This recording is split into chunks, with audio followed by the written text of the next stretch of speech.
je reviens pour une nouvelle vidéo. Donc aujourd'hui, c'est pour savoir comment reconnaître son type de peau. Donc il y a plusieurs types de peau à savoir. Donc il y a les peaux normales. Donc ça, c'est vraiment super, c'est la chance, hein. Après, nous avons les peaux sèches, les peaux déshydratées, les peaux grasses, les peaux mixtes et les peaux sensibles. Voilà. Après, bien sûr, il y a le relâchement cutané qui arrive à la peau mature, mais là, on a le temps, la peau mature, c'est un peu plus avancé dans l'âge. Mais à savoir quand même que le préventif anti-âge, c'est à partir de 25 ans. Et oui. Et on peut avoir, bien sûr, c'est presque tout le temps le cas, euh, une peau sèche et avec un relâchement cutané, une peau grasse avec un relâchement cutané, enfin voilà. Donc on va commencer par une peau normale. Donc une peau normale, déjà, c'est une peau qui est uniforme, qui a un grain de peau serré. Donc ça veut dire que les ostiums de la peau ne sont pas dilatés, ils sont serrés en général. Le teint est régulier, il n'y a pas de couleur plus ou moins foncée selon les endroits. La peau au toucher est assez veloutée et fraîche. Et l'élastique en général de la peau, quand on fait ça, on voit qu'elle est assez souple. On voit pas que ça tire, voilà. Donc elle est assez souple. Donc ça, c'est les peaux normales. Bien sûr, c'est pas parce qu'on a une peau normale qu'il ne faut pas s'en occuper. Il faudra quand même l'hydrater pour ne pas qu'elle perde justement sa beauté. Donc ça, on le verra dans un prochain tuto où j'expliquerai euh, un tuto spécial peau normale. Bon, je pense qu'il n'y aura pas grand chose à dire. Une peau déshydratée, une peau sèche, quels produits utiliser, comment et les fréquences. Donc déjà, le premier point, c'est déjà de savoir quel type de peau on a. Donc voici pour la peau normale. Euh, Après, les peaux déshydratées. Donc en général, beaucoup de peaux sont déshydratées. À savoir qu'une peau grasse peut être déshydratée. Une peau sèche peut être aussi déshydratée. C'est pas la même chose. En général, on peut lier les deux. Mais une peau sèche, on dit que c'est une peau qui manque de gras. Alors qu'une peau déshydratée, c'est une peau qui manque d'eau. Voilà. Donc une peau déshydratée, souvent, elle peut un petit peu tirer. Elle peut avoir des fois des petits squames, mais très légers. Et les ostiums de la peau, en général, sont plus serrés que certaines peaux. Et on peut la reconnaître, tout simplement, que en fait, quand on prend sa peau, ben là, vous ne le verrez pas. Déjà, je suis maquillée et deux, voilà. Donc on prend la peau, en fait, et on la relève. Vous pouvez peut-être le voir sur ma main. On ne verra pas avec la lumière. Enfin, en fait, quand on prend sa peau, là on voit qu'il y a des gros plis, mais bon, quand on prend la peau et qu'on la serre, ça doit faire plein de petits stries. Et si ça fait plein de petits stries, c'est qu'elle est déshydratée. Donc, comme ça. En fait, on prend la peau, on la resserre un tout petit peu. Voilà. Et si on voit des stries, c'est qu'elle est déshydratée. Voilà. Donc, pour une peau déshydratée, il faut l'hydrater, forcément. Éviter tous les produits agressifs et bien la protéger. Donc ça, on verra ça bien sûr dans les autres tutos, comment s'occuper d'une peau déshydratée. Après, nous avons donc la peau sèche. Donc la peau sèche, elle tire, c'est-à-dire quand on fait une grimace, ça le fait aussi pour la peau déshydratée, mais c'est pas pareil, là c'est vraiment, elle tire, le froid, ça tire aussi. Là, on a vraiment une peau cartonnée, c'est-à-dire que genre, quand je la touche, on a l'impression qu'il y a plein de qu'elle est pas lisse, quoi. Elle est vraiment comme des écailles. Elle peut squamer, vraiment, là, c'est vraiment la peau très très sèche et très déshydratée. On peut avoir la peau qui pèle un petit peu. Euh, les pores de la peau sont serrés. Et voilà. On le sent. De toute façon, on sent la peau sèche qui nous tire, qui manque de souplesse. En général, elle est beaucoup moins souple qu'une peau grasse, par exemple, qui est en général plus souple. Donc par contre pour les peaux déshydratées et les peaux sèches, il faut savoir que le désavantage de ces peaux-là, c'est que les rides vont être plus nombreuses et plus petites. Voilà. Donc les rides pour une peau sèche sont plus nombreuses et plus fines. Voilà. Contrairement aux peaux grasses, qui là, pour les peaux grasses, seront des rides plus profondes, plus marquées, mais moins nombreuses. Et oui, on va choisir, je sais pas c'est lequel le mieux en fait.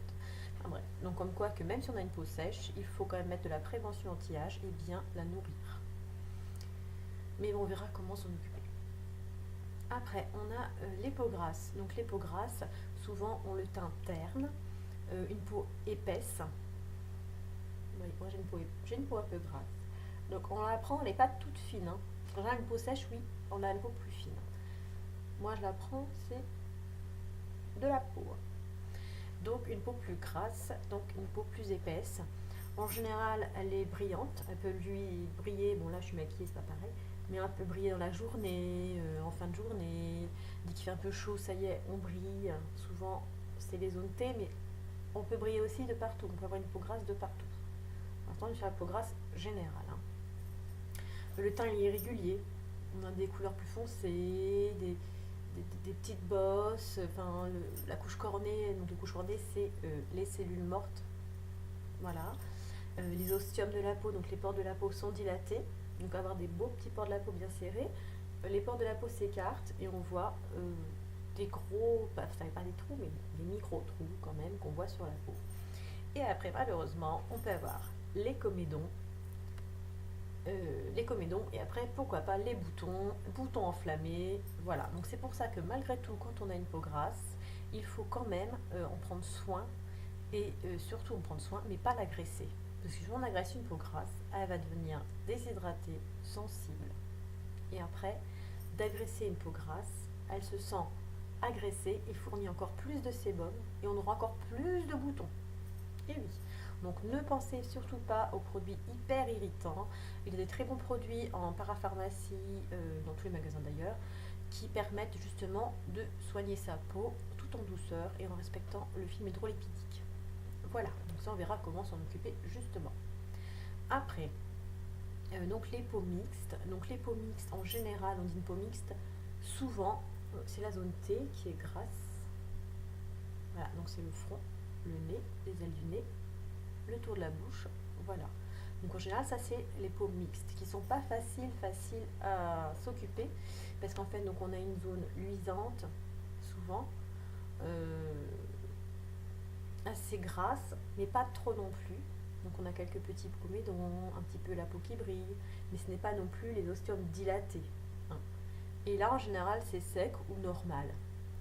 Donc là, il faut trouver les produits appropriés par rapport à ça. Et ne pas non plus l'agresser, se dire, ah bah tiens, j'ai une peau super grasse là, donc je vais y aller en produits acné, tout ça, et du coup on se retrouve avec une peau super abîmée.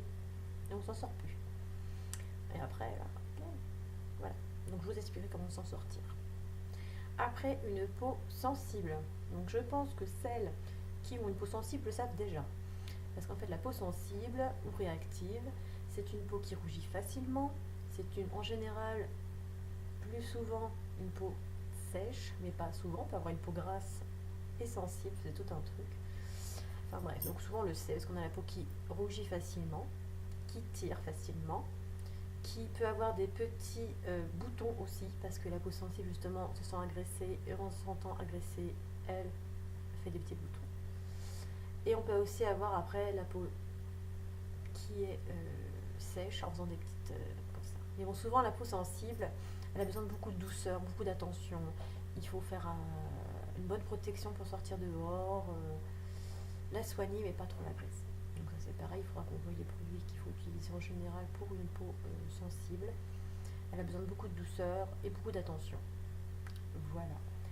Après, niveau ridules, donc comme je vous ai expliqué, il faut toujours penser aux premières rides. Souvent les personnes de 25-30 ans se disent « Oh, moi je ne veux pas de l'anti-rides ». Mais bien si, mesdames, c'est à partir de 25 ans qu'il faut commencer à y penser. Parce qu'on commence à perdre son capital jeunesse. Voilà. Donc il faut mieux prévenir que guérir. Donc il faut mieux mettre de l'anti-âge préventif à partir de 25 ans et avoir plus après de rides que plus tard. Quoi. Donc comme je vous ai dit, les peaux sèches, déshydratées auront plus de petites rides et fines, et les peaux grasses auront des rides plus prononcées, donc plus creusées, mais moins nombreuses. Donc à choisir, je ne sais pas. Voilà, donc des apports, des choses qui donnent donc les ridules, le tabac,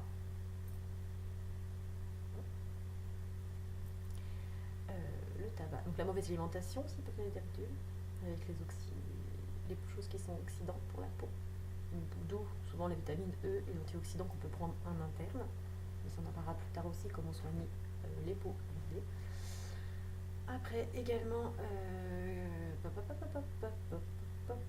donc le tabac, l'alimentation, le stress. Et oui, le stress joue sur nos rides. Et bon, ça joue aussi sur la peau grasse, donc je vous expliquerai. Parce qu'en fait, ça va faire un trouble intestinal. Le trouble intestinal provoque du stress oxydant qui va nous donner de l'acné. Oh, bref. On n'a vraiment pas de chance, nous, les femmes. Se soucier de tout ça. Mais bon, bref. On le vaut bien, comme dirait L'Oréal. Donc en fait, le tabac, le stress, l'alimentation et le soleil. Le soleil favorise bien sûr les ridules et les taches de peau. Voilà, donc il faut bien se protéger le visage quand on commence à vieillir un petit peu contre les ridules. Voilà. Donc on a vu rapidement tous les types de peau qui pouvaient exister. Voilà. Après pour tous les types de peau en fait métissées ou de couleur en fait, il ne faut pas croire, mesdames, vous avez aussi une peau sensible en général.